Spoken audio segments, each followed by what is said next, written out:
Ang una nating kwento ay ang kumpisal ng laman. What if hindi ka mapatawad ng pare sa kumpisal mo? Anong gagawin mo? Ako nga pala si Ira Tan, taga Calamba, Laguna. Ito ang kwento ng classmate ko nung Semana Santa. Ang pangalan niya ay Scarlett Pasha. Sikat sa school namin si Scarlett. Maganda kasi siya at mistisa, pero mas sahol ang ugali. Pero dahil mahal na araw, naisip ni Scarlett na mangumpisal sa 13 Martires Cathedral. Nakonsensya siguro sa mga pinagagawa niya sa mga classmates namin. Nagsimba muna siya at bandang alas 6 na ng gabi natapos ito. At pagkatapos nun, pumunta siya sa confession box at nangumpisal. Sabi ni Scarlett, "Bless me, Father, for I have sinned." At sinabi na niya ang lahat ng kasalanan niya. Pagkatapos nito, naghintay si Scarlett sa sagot ng pare. Ngunit nabalot lang ng katahimikan ang buong confession box. Ang akala nga niya, walang pari sa confession box, pero may naaninag naman siyang anino. Kaya sigurado siyang may kausap siya. Paulit-ulit niyang tinawag, "Father? Father?" Matapos ang ilang sandali, sumagot din ang anino sa kanya. "Oo, nandito ako, anak. Pero kulang pa ang kumpisal mo sa akin."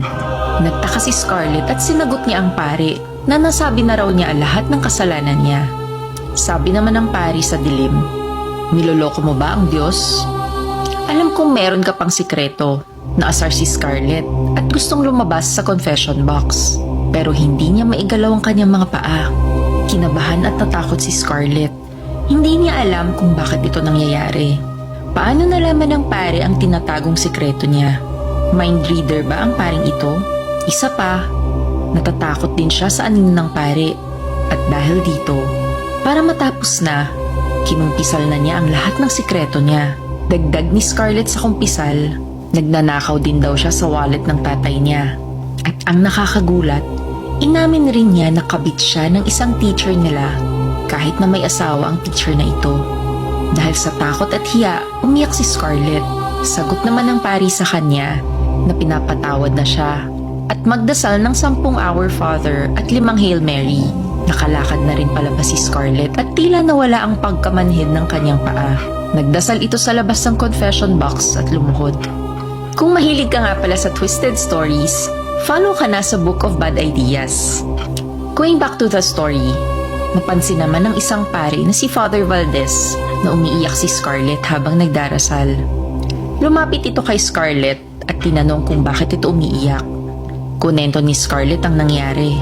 Takang-taka naman si Father Valdez at sinabing imposibleng may pari sa confession box. Kakabalik lang daw niya galing hapunan at ang paring kasama niya na si Father Marquez ay umuwi na rin. Tumaas ang balahibo ni Scarlett nang marinig niya ito. Tumakbo siya palabas ng simbahan.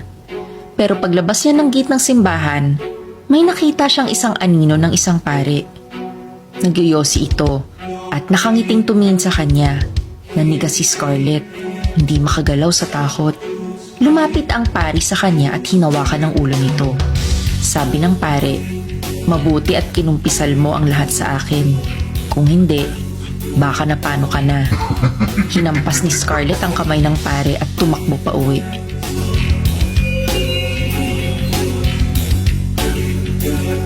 Ang pangalawa nating kwento ay Bisita Iglesia. What if may mapuntahan kang nakakatakot na simbahan?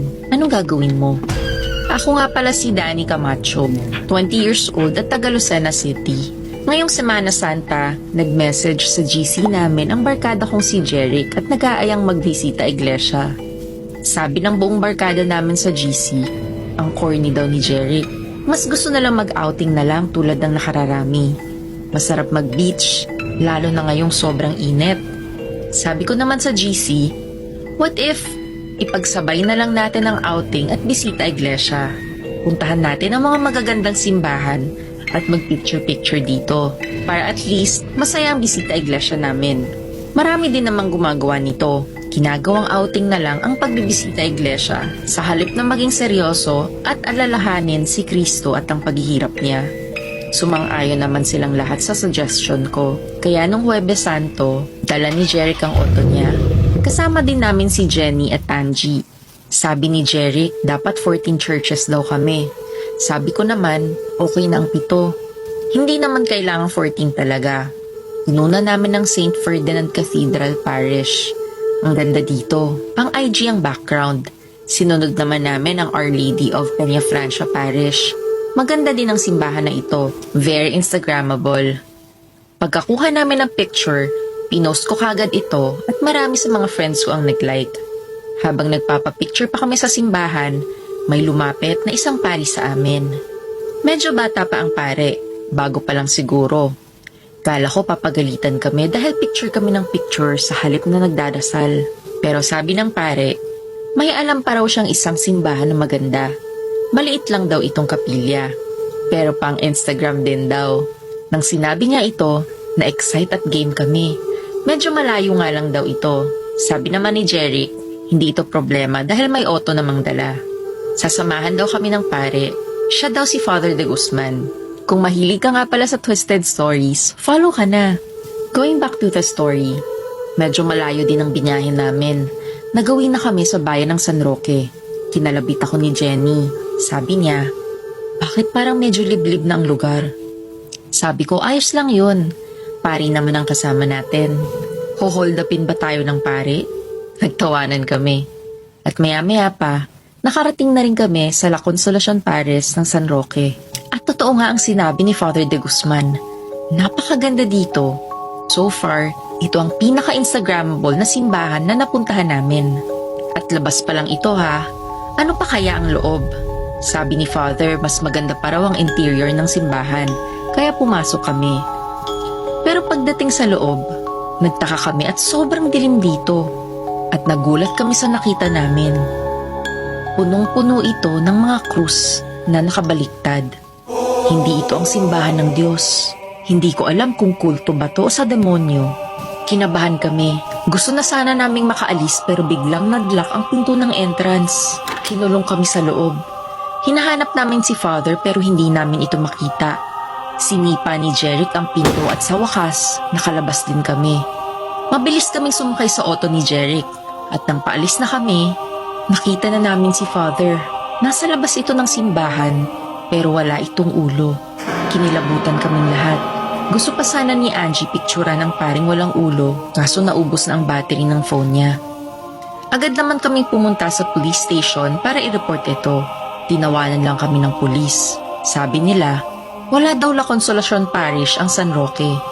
Nagalit naman kami dahil kakagaling lang namin doon at may picture kami. Chinek namin ang mga pictures sa phones namin para ipakita sa kanila. Pero pag-check namin, may mga pictures nga kami. Pero wala ang simbahan sa background. Mas lalo tuloy kaming natakot at umuwi agad-agad. Ayaw na naming malaman pa ang misteryo ng simbahang iyon, pati na ang paring ito. Baka mapano pa kami. Dahil dito, natuto na kami na wag nang mag-outing tuwing Semana Santa at dapat seryosohin ang pagbibisita iglesia. Dahil sabi nga ng matatanda, malakas ang kampo ng kadiliman habang patay ang Diyos.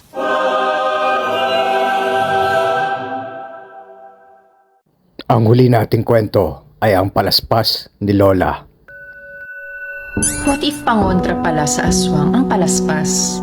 Maniniwala ka ba? Marahil marami sa inyo ang tinatapon lang ang palaspas pagkatapos gamitin ito.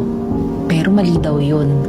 Dapat itinatabi nyo ito o di kayo binabalik sa simbahan para sunugin. Isa kasi itong sagradong bagay na nababasbasan ng pari at ng simbahan. Pero dito sa Coronadal City, hindi lang ito ginagamit tuwing Palm Sunday, kundi ginagamit rin ito pangontra sa aswang. Ako nga pala si Next ng Book of Bad Ideas. Kung mahilig ka sa twisted stories, follow ka na.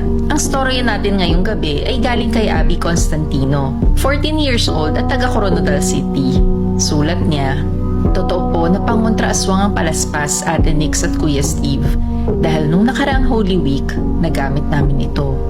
Gawain talaga ng lola mayang ko na itabi ang mga palaspas pagkatapos ng linggo ng palaspas. Sabi ni lola, pangontra aswang daw ito. Pero hindi ako naniniwala sa mga gantong bagay. Kaya hinahayaan lang namin si lola. Pero sa kasamaang palad, pumanaw ang lola ko nung January lang. Sobrang namimiss ko na nga siya. Kaya nung linggo ng palaspas, kahit hindi ako naniniwala sa sinasabi niya nung nabubuhay pa siya, tinago ko pa rin ang mga palaspas namin dahil ito na ang naging tradisyon ng lola dati. Pagsapit ng Biyernes Santo, sabi ng mga classmates ko, patay daw si Kristo, kaya mag-ingat daw kami at huwag lumabas ng bahay dahil mas malakas raw ang mga aswang at mangkukulam sa araw na ito. Natawa lang ako. Hindi naman patay ang Diyos at walang ganyan sa aming lugar. Pero nagbago ang pananaw ko nung sumapit ang hating gabi. Tulog na kaming lahat sa bahay. Pero bigla akong nagising sa kalampag sa bubungan namin. Parang may naghuhukay. Kala ko nga paniki ito o daga. Ginising ko si kuya at siya ang pinasilip ko. Pero ilang minuto pa lang nung lumabas si kuya ng bahay, bigla itong tumakbo pabalik at nagsisisigaw. May aswang daw sa bubungan namin. Maya-maya pa, pilit namang binubuksan ng aswang ang pintuan namin. Nagising na rin si mama at papa. Hindi namin alam lahat ang gagawin. Takot na takot ako. At mas lalo pang lumalakas ang kalampag sa pintuan. Naririnig din namin ang ungol ng halimaw. Parang iyak ng baboy. Nakakatindig balahibo. Parang konti na lang, mabubuksan na ng aswang ang pinto namin. Pero bigla akong naalala si Lola. Sabi niya, pangontra aswang daw ang palaspas. Hinanap ko ito ngunit hindi ko na makita sa bahay. Tinanong ko rin si mama at papa kung nasaan ito. Sabi ni mama, tinapon daw niya dahil kalat lang ito at hindi nga siya naniniwala sa sinasabi ni Lola. Nataranta tuloy ako lalo at naghanap pa muli sa kwarto ko. Buti na lang, nakita ko ang mga lumang palaspas ni Lola sa cabinet. Binigay ko ito kay kuya at sakto nang binuksan na ng aswang ang pinto namin, pinaghahampas ni kuya ang aswang ng palaspas. Umiiyak at sumisigaw ang aswang ng napakalakas. Mukhang nasaktan ito at biglang umalis. Grabe talaga. Isa ito sa hindi ko malilimutang pangyayari sa buhay ko. Salamat talaga at may naitabi pa si Lola ng mga palaspas. Dahil hindi ko alam kung anong maaaring mangyari sa amin kung wala ito. Kaya kayo, itabi niyo ang mga palaspas niyo at makinig sa payo ng matatanda.